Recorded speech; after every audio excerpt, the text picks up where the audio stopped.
അതിദാരിദ്ര്യ നിർമ്മാർജ്ജനത്തിനെതിരെ രംഗത്തുവന്ന ചില വിദഗ്ധർക്ക് രാഷ്ട്രീയ താൽപര്യമാണുള്ളതെന്ന് മന്ത്രി എം.പി. രാജേഷ്. ശാസ്ത്രീയമായ മാനദണ്ഡങ്ങളും മാർഗനിർദ്ദേശങ്ങളും അനുസരിച്ചാണ് അതിദരിദ്രരെ കണ്ടെത്തിയത്. ഇത്രയും കാലം ഉന്നയിക്കാത്ത വിമർശനമാണ് ഇപ്പോൾ ഉന്നയിക്കുന്നത്. രാഷ്ട്രീയ പ്രചാരവേലയുടെ വക്താക്കളായി വിദഗ്ധർ മാറുന്നത് ശരിയല്ലെന്നും മന്ത്രി വിമർശിച്ചു. അതിദരിദ്രർ ഇല്ലാത്ത സംസ്ഥാനമായി കേരളം മാറുന്ന പ്രഖ്യാപനം നാളെ നടക്കാനിരിക്കെയാണ് പദ്ധതിയുടെ ഉദ്ദേശ്യത്തെ ചോദ്യം ചെയ്തുകൊണ്ട് ചിലർ രംഗത്തെത്തിയത്. അതിദരിദ്രർ ഇല്ലാത്ത സംസ്ഥാനമായി കേരളം മാറിയത് മോദി സർക്കാരിന്റെ ക്രെഡിറ്റാണ് എന്ന ബി.ജെ.പി. സംസ്ഥാന അധ്യക്ഷന് ആദ്യം തന്നെ മന്ത്രി എം.പി. രാജേഷ് മറുപടി നൽകി. കേരളം അതിദാരിദ്ര്യമുക്തമാവുമ്പോൾ ബഹുമാനപ്പെട്ട മുഖ്യമന്ത്രി പറഞ്ഞതുപോലെ അത് ഇന്ത്യയുടെ കൂടി നേട്ടമാണ്.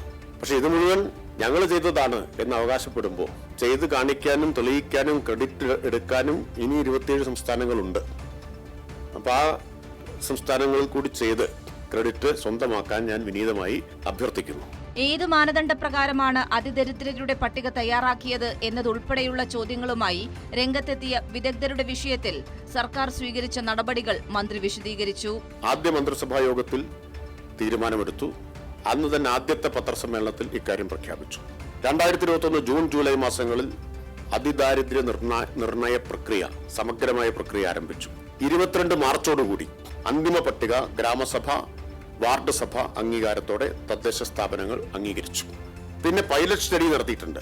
ഇതിന്റെ നടപടിക്രമങ്ങൾ പുരോഗമിക്കുന്ന ഘട്ടത്തിൽ ആർക്കും ഒരു സംശയവും ഉണ്ടായിരുന്നില്ല. സംശയം ഉന്നയിച്ചിരുന്നെങ്കിൽ അന്ന് തന്നെ അത് പരിശോധിക്കുമായിരുന്നെന്നും മന്ത്രി വ്യക്തമാക്കി.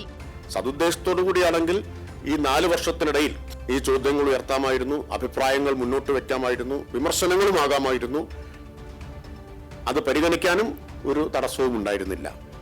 ഒരു സുപ്രഭാതത്തിൽ എഴുന്നേറ്റ് ഇത്തരം ചോദ്യങ്ങൾ ഉയർത്തുകയാണ്. രാഷ്ട്രീയ പ്രചാരവേലയുടെ വക്താക്കളായി മാറുന്നതും അസ്വീകാര്യമാണ് എന്ന് വിനീതമായിട്ട് ഞാൻ പറയട്ടെ. ഇതുപോലുള്ള കാര്യങ്ങളെ ഇത്രമാത്രം ലാഘവത്തോടെ കൈകാര്യം ചെയ്യാൻ പാടില്ലെന്നും വസ്തുതകൾ മനസ്സിലാക്കി വേണം കാര്യങ്ങൾ ചെയ്യേണ്ടതെന്നും മന്ത്രി ഓർമ്മിപ്പിച്ചു. കൈരളി ന്യൂസ്, തിരുവനന്തപുരം.